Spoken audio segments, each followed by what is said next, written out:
Halo, selamat datang ke webinar percuma GDM FX. Topik pada hari ini kita akan discuss tentang analisis teknikal 19 hari bulan Mac 8 hingga 9 malam. Saya Azfar, saya bintang dalam bahasa Malaysia. Semoga pembentangan pada hari ini dapat membantu anda dalam melakukan perdagangan.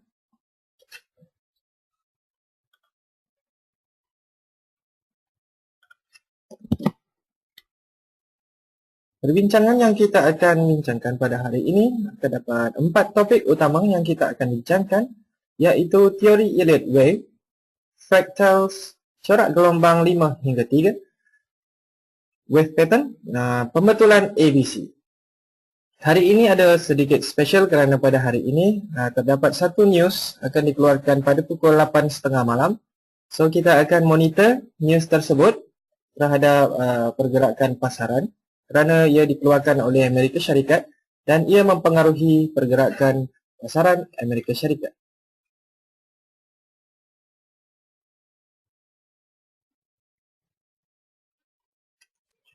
Sebelum kita pergi ke perbentangan kita, ayo kita lihat update di dalam website gdmfx.com, di mana di dalam bahagian Hermes Academy, kita ada sedikit update di bahagian bawah. Pergi kepada Hermes Academy. Okay, kita refresh terlebih dahulu. Pergi ke bahagian Hermes Academy, scroll ke bawah dan anda boleh melihat economic calendar untuk GDMFX. Di sini kita, seperti saya katakan tadi, satu news yang akan dikeluarkan oleh Amerika Syarikat pada malam ini pada pukul 8.30 malam, housing starts and building permits. Di sini kita akan lihat kesannya terhadap pasaran. Sekiranya anda ingin mengkaji apakah kesan-kesannya, anda boleh lihat di dalam website GDMFX tersebut.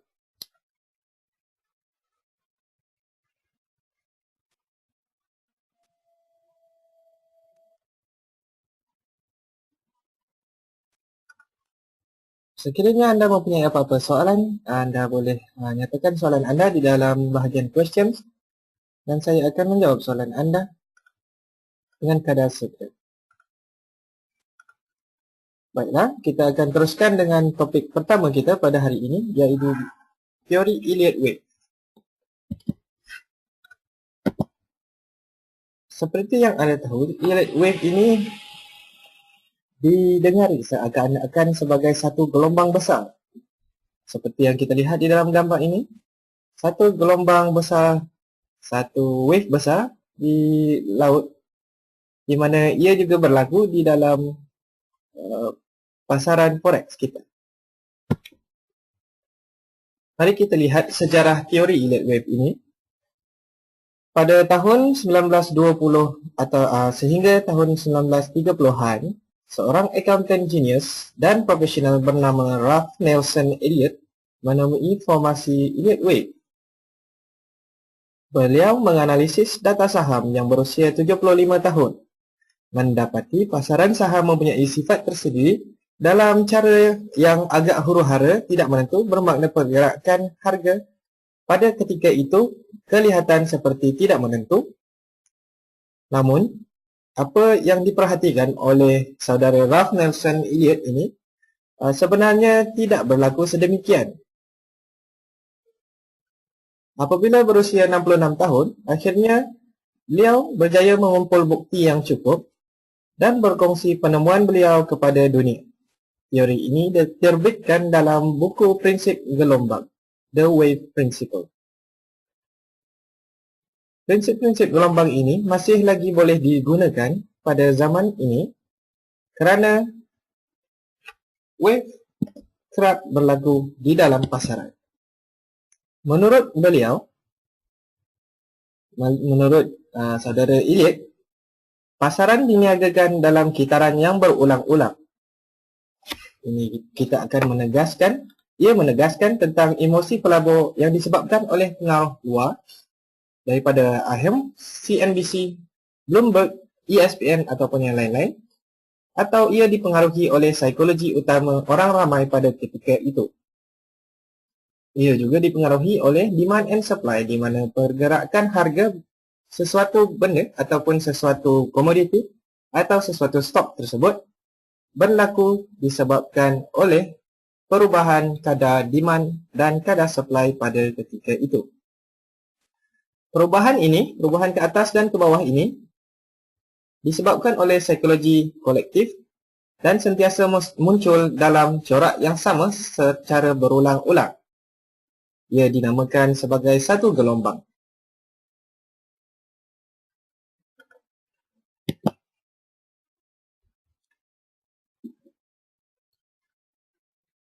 Sekiranya anda boleh mengenal pasti corak harga ataupun pergerakan harga, peralihan harga, anda boleh meramal di mana harga akan pergi atau harga tidak akan pergi pada masa akan datang. Elliott datang dengan sistem yang membolehkan peniaga untuk mengesan puncak dan dasar.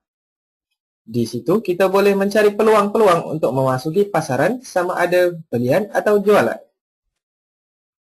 Analisa ini dinamakan teori Elliott Wave. Sebelum kita mengkaji gelombang Elliott tersebut, anda perlu terlebih dahulu memahami apakah itu fraktal. Oleh itu, topik seterusnya kita akan bincangkan tentang apakah itu fractals.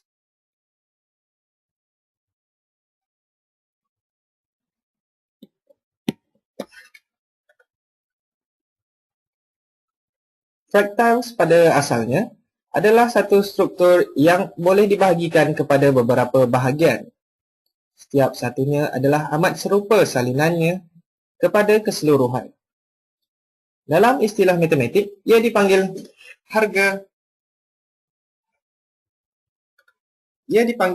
harta diri persamaan. Anda tidak perlu pergi jauh untuk mencari contoh-contoh apakah itu fraktal. Ia boleh didapati di seluruh alam. Bermakna, seperti contoh, satu shell laut ataupun satu cengkerang laut merupakan satu fraktal. Serpihan salji merupakan satu fraktal. Awan juga merupakan satu fraktal. Bahkan kilat juga adalah satu fraktal. Jadi, mengapakah satu fraktal itu penting? Mari kita lihat mengapa ia penting untuk digunakan di dalam Elliott Wave.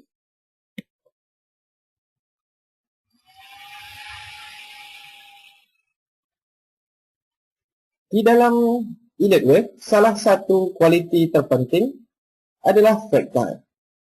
Seperti yang kita bincangkan tadi, fraktal ini merupakan satu pergerakan peralihan yang kecil daripada satu pergerakan atau peralihan yang besar.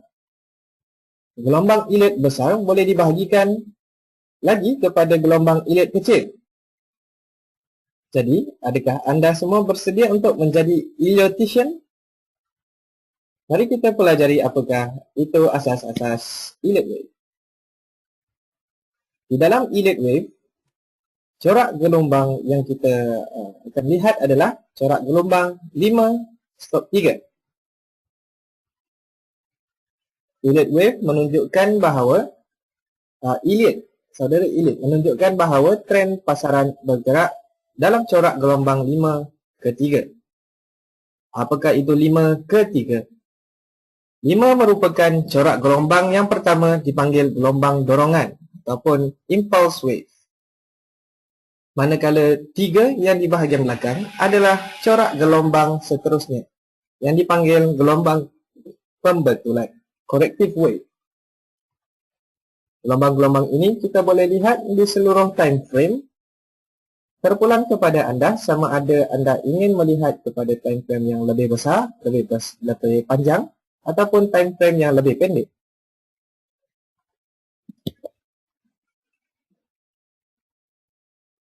Seterusnya, gelombang 135 adalah gelombang motif ataupun gelombang impuls.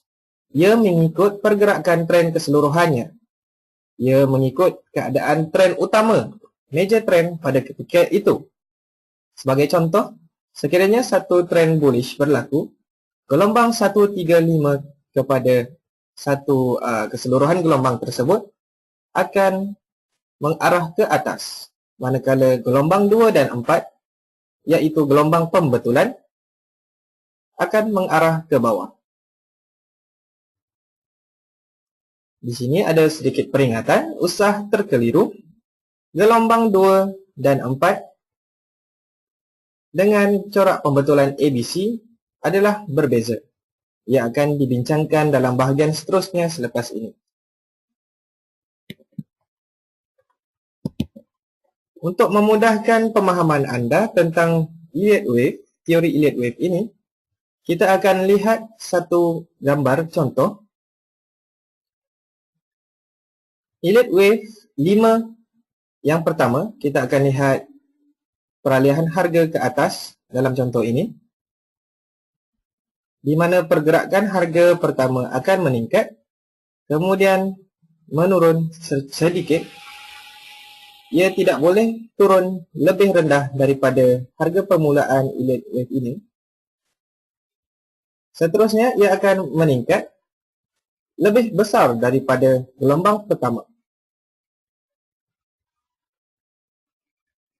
Kemudian, setelah satu pergerakan besar ke atas berlaku, ia akan turun sedikit. Kemudian, continue, sambung trend ke atas pada gelombang kelima. Untuk memudah anda melihat contoh ini, saya telah letakkan warna ke atas gelombang ini. 1, 2, 3, 4, dan 5. Harus diingati bahawa gelombang yang ketiga merupakan gelombang yang terpanjang di antara kesemua gelombang.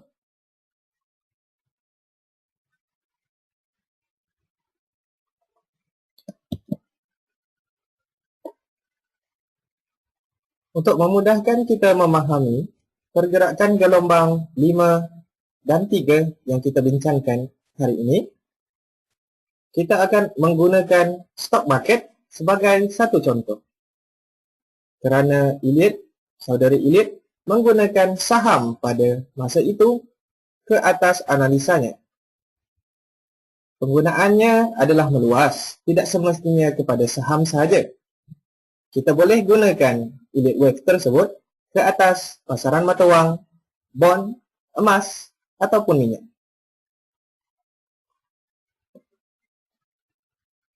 Untuk memudahkan anda memahami setiap gelombang dan ciri-ciri setiap gelombang tersebut, di sini saya telah sediakan satu contoh penceritaan bagaimana gelombang-gelombang tersebut dibentuk ataupun terbentuk. Gelombang pertama merupakan satu langkah awal. Biasanya ia disebabkan oleh volume yang agak kecil. Dalam contoh ini kita berikan contoh saham, satu saham sebagai contoh. Sekiranya satu saham itu dibuka dan semua pedagang-pedagang akan membuat satu langkah awal untuk membeli saham tersebut. Pedagang-pedagang yang memasuki belian pada ketika itu merasakan bahawa harga stok adalah murah. Ia adalah masa yang sesuai untuk kita membeli stok tersebut dan ia adalah punca mengapa pergerakan harga meningkat. Pada gelombang kedua, seperti yang kita lihat di dalam gambar tadi,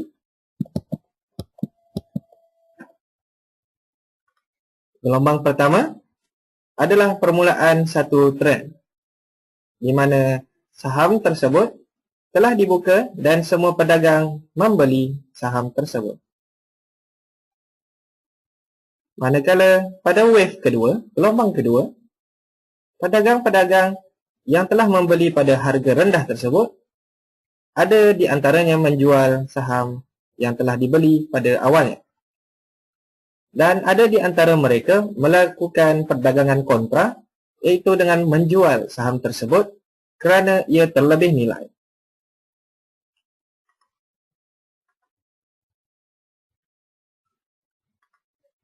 Pada ketika ini, gelombang kedua ini, volume yang cukup berada dalam gelombang asal dan menganggap saham itu terlebih nilai dan mengambil keuntungan pada ketika itu. Ia menyebabkan harga jatuh serba sedikit. Walau bagaimanapun, paras harga tidak akan turun lebih rendah daripada harga sebelumnya. Tawar-menawar berlangsung sekali lagi pada ketika itu.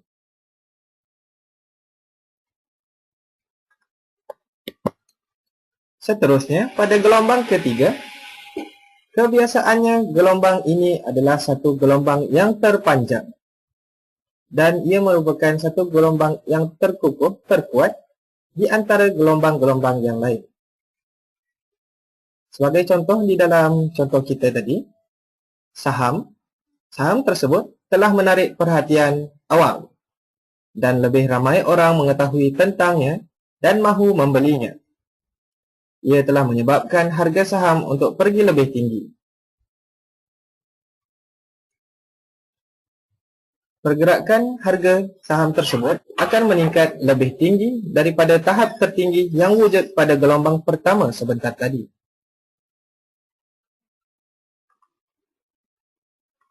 Untuk mudahkan anda memahami tentang analisa ini, penerangan ini, mari kita lihat pada contoh. Seperti yang anda lihat, pada permulaannya, saham itu dibuka, kesemua pedagang akan membeli saham tersebut. Setelah harga mula meningkat, pembeli-pembeli pada awalnya akan menutup pesanan mereka dan ada di kalangan mereka telah mula melakukan perdagangan kontra kerana mengetahui harga saham tersebut terlebih nilai. Maka pada gelombang kedua, ia turun serba sedikit. Setelah ia turun, ia kembali meningkat setelah semua pedagang-pedagang yang lama ataupun pedagang-pedagang baru melihat peluang perdagangan di situ. Kebiasaannya, tren untuk gelombang ketiga adalah yang paling tinggi, paling besar.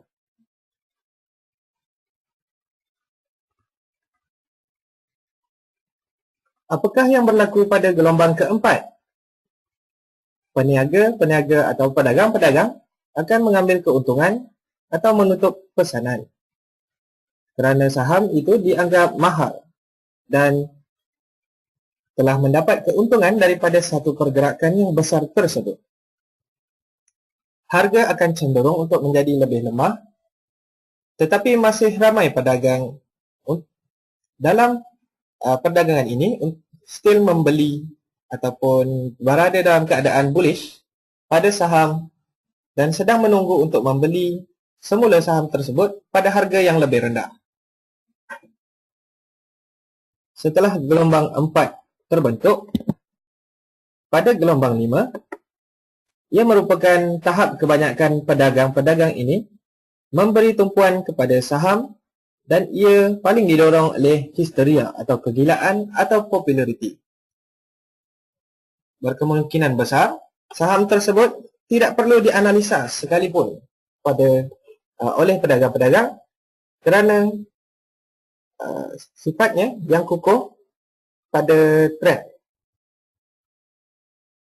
Kebiasaan pada ketika itu, ketua pegawai eksekutif syarikat saham tersebut akan berada di muka hadapan majalah utama sebagai orang yang berjaya. Peniaga dan pelabur mula datang dengan sebab-sebab yang tidak masuk akal untuk terus membeli saham tersebut. Stok akan menjadi yang paling terlalu mahal. Ia menjadi terlalu mahal.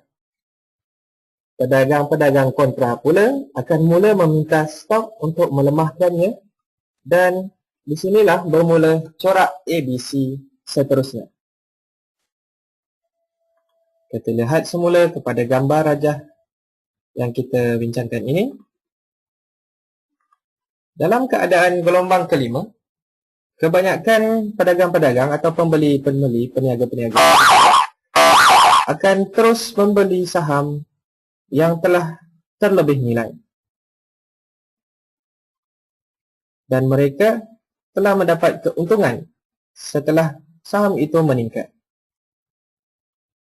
Seterusnya, mari kita lihat apakah yang akan berlaku kepada saham tersebut pada bahagian seterusnya, iaitu bahagian pembetulan ABC.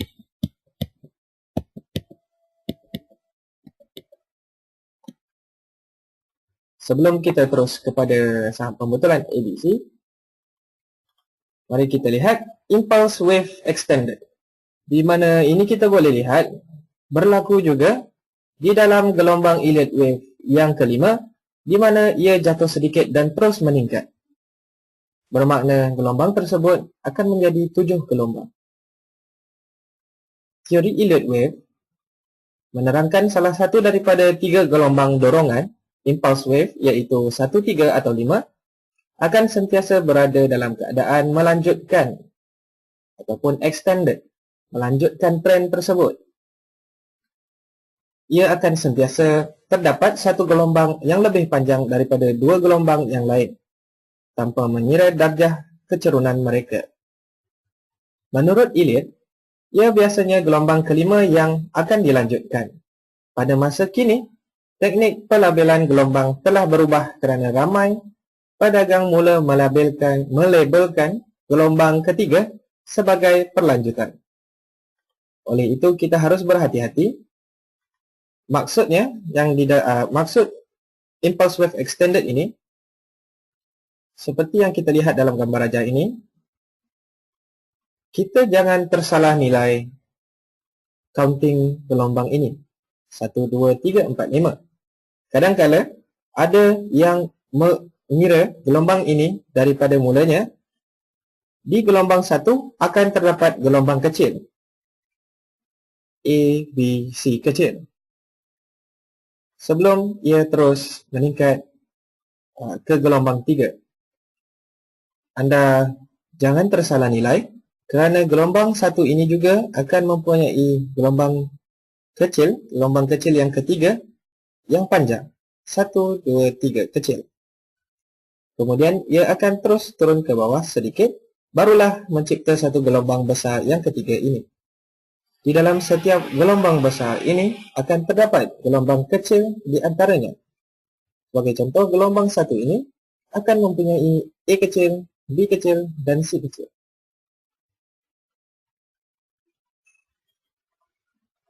Itulah asas-asas fraktal, di mana kita boleh lihat satu benda yang besar akan mempunyai benda yang sama di bahagian kecilnya, sekiranya dipecahkan.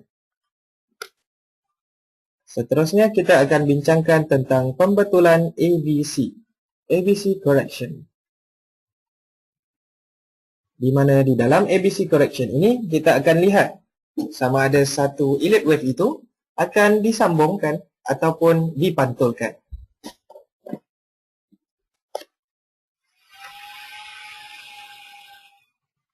Seperti yang kita bincangkan sebentar tadi, 5 gelombang trend utama A, B, 1, 2, 3, 4, 5 kemudiannya akan diperbetulkan, di-corrected dan diterbalikkan, reversed oleh 3 gelombang counter trend. Di dalam gelombang counter trend ini kita akan menggunakan huruf dan bukannya nombor untuk mengesan pembetulan dan untuk membezakan antara satu trend utama dan trend pembetulan, correction. Seperti yang anda selalu atau sering dengar di dalam perbualan trader-trader di luar sana, mereka akan sentiasa menceritakan tentang correction trend dan continuation trend. Di situ terdapat pelbagai cara untuk mengesan continuation trend tersebut. Seperti dalam gambar ini, trend utama Elliott wave 1, 2, 3, 4, 5 yang kita lihat adalah satu trend utama. Di dalam satu trend utama tersebut, dalam contoh ini, kita akan lihat pemantulan, di mana pergerakan harga akan terus ke bawah pada gelombang korektif di bahagian belakang, iaitu ABC. Di sini juga, seringkali ramai pedagang melihat keadaan head and shoulder, di mana head kelihatan di bahagian atas ini, dan shoulder kelihatan di sebelah kiri dan kanan carta. Pedagang-pedagang akan mengambil peluang untuk menjual stok ataupun currencies pada bahagian neckline ini.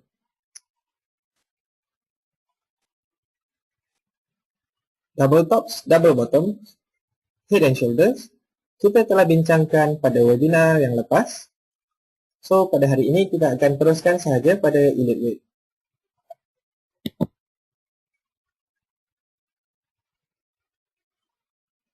Okey, jangan keliru.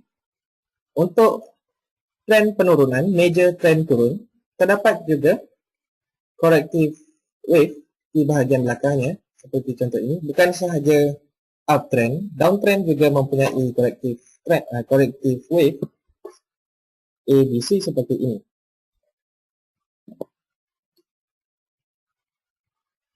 Baiklah, mari kita lihat apakah jenis-jenis pembetulan corak gelombang. Wave pattern correction yang berlaku di dalam carta. Menurut Elliott, terdapat 21 jenis pembetulan corak carta ABC yang akan berlaku di dalam satu pergerakan atau peralihan harga. Perkara yang lebih menarik mengenai Elliott wave adalah anda tidak perlu menghafal kesemua 21 jenis corak pembetulan ABC tersebut, kerana ia terdiri daripada 3 formasi yang sangat mudah untuk kita fahami. Formasi-formasi tersebut akan dibincangkan pada hari ini. Tetapi sebelum itu, ayo kita lihat pergerakan harga pasaran. Kita lihat live trade terlebih dahulu. Kerana hari ini seperti saya katakan tadi adalah hari yang special kerana satu news high impact dikeluarkan oleh Amerika Syarikat. Mari kita lihat website terlebih dahulu.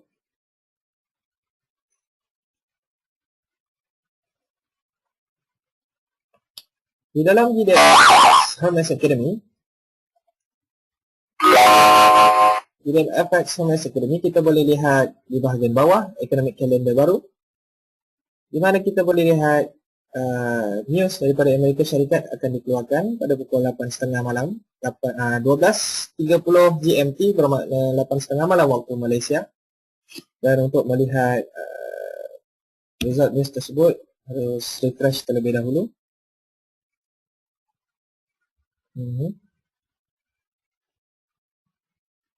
Satu peningkatan kadar daripada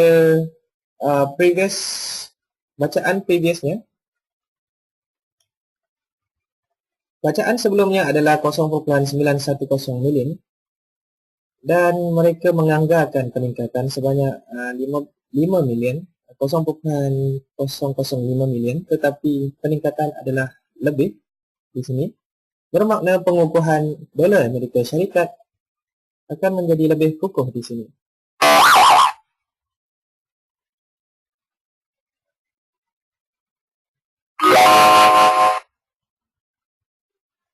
Baiklah, saya akan pasangkan terlebih dahulu platform GDMFX. Mari kita lihat apakah kesannya terhadap pasaran. Sekiranya anda ada apa-apa soalan, anda boleh berikan soalan anda kepada saya ataupun anda boleh emailkan soalan anda kepada email saya azfar.jamil@gdmfx.com.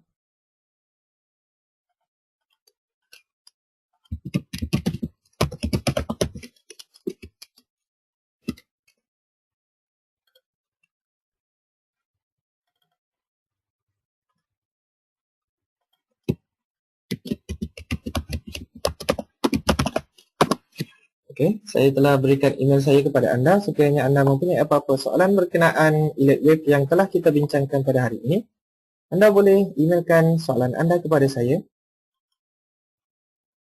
Dan insyaAllah saya akan jawab soalan anda satu persatu. Seperti yang kita lihat pada hari ini, kita telah pelajari fungsi-fungsi RSI, fungsi-fungsi MA pada webinar lepas. Ini adalah setting pada webinar lepas, di mana kita boleh lihat pergerakan trend. Satu gap besar berlaku di dalam euro dolar, iaitu 134 pip, 130 pip begitu.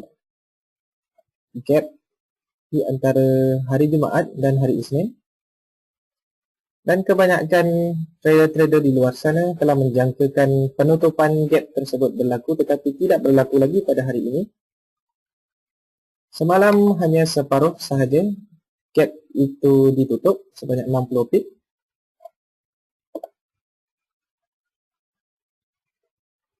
Baiklah, mari kita teruskan kepada live trade. Lihat kepada lukisan graf. Okey, kita buka carta baru. Di sini kita boleh melihat pergerakan trend elite wave secara kasarnya dengan mata pasar di sini. Sebelum itu kita ubah sedikit setting terlebih dahulu. Okey. Saya lihat kepada candlestick, show or HLC, show as line, show period separators, untick, show grid, tick kepada chart shift, dan kita akan lihat carta seperti ini.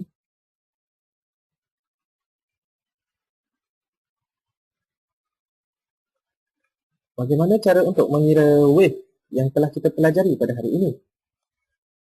Mari kita lihat di dalam euro dolar ini, satu pergerakan menurun lebih awal berlaku di sini sebelum ia meningkat ke sini dan turun di bawah ini. Kebanyakan trader akan mengambil nilai ini adalah A, B, C, 1, 2, 3. Tetapi ini adalah satu kesilapan kecil yang sering dilakukan kerana ia merupakan satu wave yang lain. Saya akan tunjukkan kepada anda. Elite wave ini adalah hanya satu sahaja wave elite pertama, iaitu satu. Yang keduanya akan berlaku di sini. Kedua, dua, dan yang ketiganya haruslah lebih panjang di sini. 3. Mengapakah saya ambil ketiganya di sini? Kerana terdapat satu lagi wave kecil yang berlaku di sini.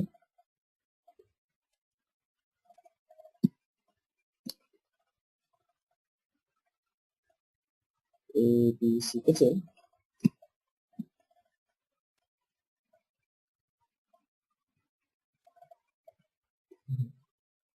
So di sini kita boleh lihat A, B, C kecil akan membentuk 1 dan kemudian 2, barulah yang trend ketiga, gelombang ketiga akan terbentuk.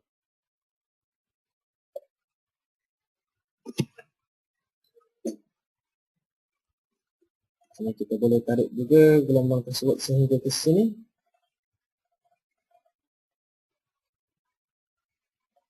Kita sedang melihat daily, euro dollar daily.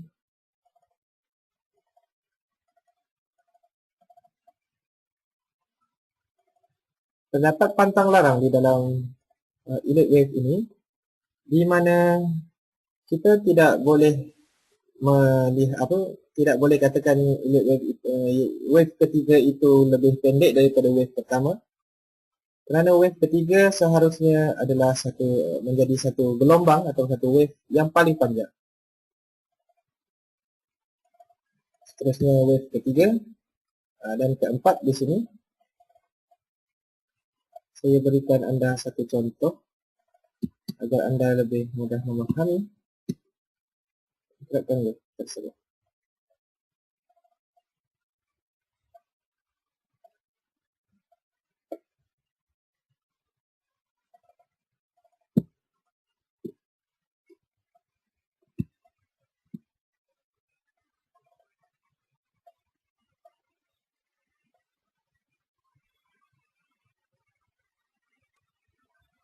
Ini satu wave kecil, so kita tidak boleh mengambilnya sebagai wave besar.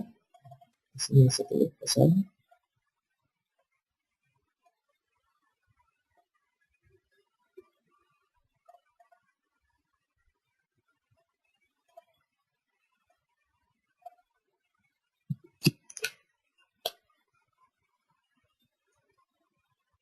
Okey. Di sini saya berikan satu contoh ringkas untuk elliott wave, di mana satu wave ke bawah, downtrend ke atas pasangan mata wang euro dollar daily chart, di mana kita lihat pergerakannya yang dimulakan di bahagian ini. Satu, menurun terlebih dahulu. Yang kedua, meningkat. Dan yang ketiga, wave ketiga merupakan wave yang terpanjang, akan menjadi satu wave yang terpanjang ya. Kemudian wave keempat barulah satu wave yang kelima. Selepas wave kelima tersebut, barulah kita mula mengira satu corrective wave, di mana kita pelajari tadi elliott wave theory, elliott wave 5 dan 3. 5 tersebut adalah 1, 2, 3, 4, 5, dan 3 seterusnya adalah corrective wave 1 A, B, C. Dan A, B, C tersebut tidak boleh menjadi di bahagian atas. Okey, kita harus tarik seperti ini.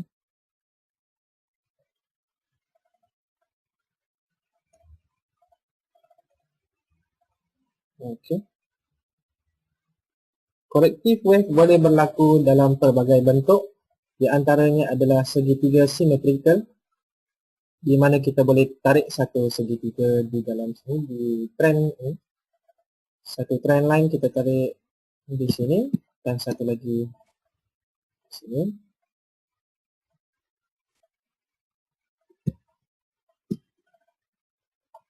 Oleh itu, di sini kita boleh tengok satu continuation trend ataupun satu rejection trend akan berlaku.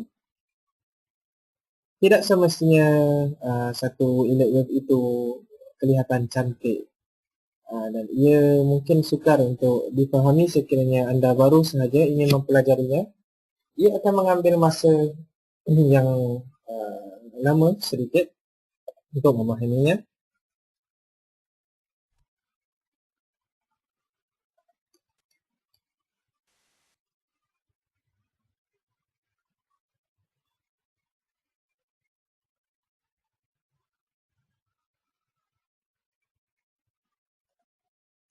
Baiklah, ini adalah satu contoh. Saya buka satu artikel. Artikel ini memberikan satu contoh zigzag formation di antara 21 formasi-formasi ABC yang berlaku di dalam corrective wave, dan ianya sentiasa berlaku setelah penghabisan gelombang kelima kepada elliott wave 5 dan 3. Seterusnya flat formation. Zigzag berlaku dalam keadaan seperti satu zigzag gitu. Kemudian flat formation bermakna pergerakan tersebut adalah flat, di mana kita boleh lihat double bottoms atau double tops di sini. Dan seterusnya kita akan lihat satu triangle seperti saya buat contoh satu tadi. Satu triangle akan kelihatan. Triangle tersebut juga ini sebagai contoh tadi saya ceritakan wave within a wave, bermakna satu gelombang di dalam satu gelombang yang lain. Satu gelombang 1, 2, 3, 4, 5, kemudian korektifnya A, B, C, kemudian sambung lagi kepada gelombang ketiga yang besar 1, 2, 3, 4, 5 akan disambung oleh ABC. Dan begitulah seterusnya sehingga corrective wave berlaku. Untuk mendapatkan artikel ini, saya boleh berikan kepada anda. Anda request sahaja kepada email saya azfar.jamil@gdmfx.com.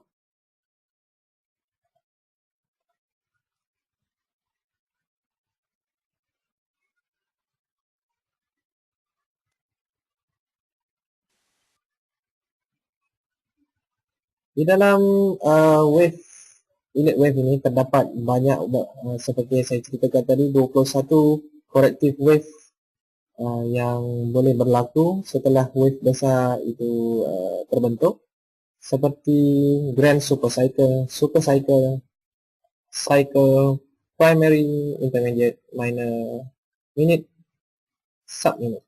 Dan di situ kita boleh lihat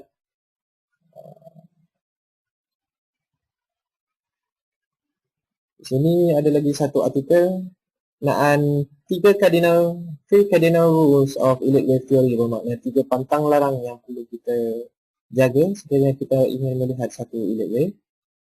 Pantang larang pertama, wave 3 can never be the strongest impulse wave, the shortest. Bermakna gelombang ketiga tidak boleh menjadi gelombang yang paling pendek. Wave 2 can never be beyond the start of wave 1, bermakna wave kedua tidak boleh bermula lebih daripada wave 1.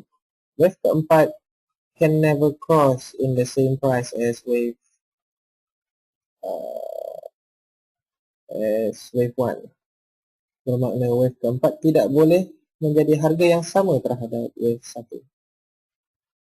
So, di sini pada minggu hadapan kita akan bincangkan bagaimana untuk kita melayari elite wave tersebut, riding elite wave, macam mana kita boleh mencari peluang di dalam memperdagangkan elite wave tersebut. Setelah kita berjaya mengesan, seperti contoh dalam gambar ini, kita berjaya mengesan wave pertamanya.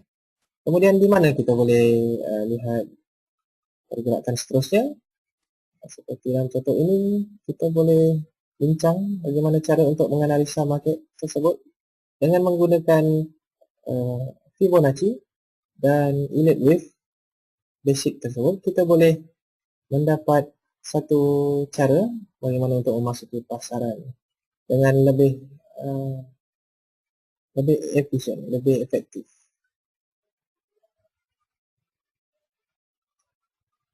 Okey, oleh itu kita jumpa lagi minggu hadapan di dalam webinar GDMFX. Terima kasih atas perhatian dan kerjasama anda. Semoga webinar pada hari ini dapat membantu anda serba sedikit di dalam memahami tentang satu pergerakan elite wave dan teori-teori elite wave tersebut. Dalam hari ini juga kita telah menceritakan bagaimana satu contoh penceritaan bermulanya wave pertama sehingga wave kelima. Corrective wave yang mempunyai 21 corrective wave tersebut kita akan bincangkan pada minggu hadapan, dan seterusnya kita akan lihat bagaimana cara untuk memperdagangkan elite wave tersebut. Oleh itu anda jangan terlepas peluang untuk mengikuti webinar kita pada minggu hadapan, waktu yang sama 8 hingga 9 malam waktu Malaysia, dan kita akan jumpa pada minggu. Pada hari esok pula kita akan ada webinar berkenaan money management, di mana kita akan pelajari bagaimana untuk mengawal satu trade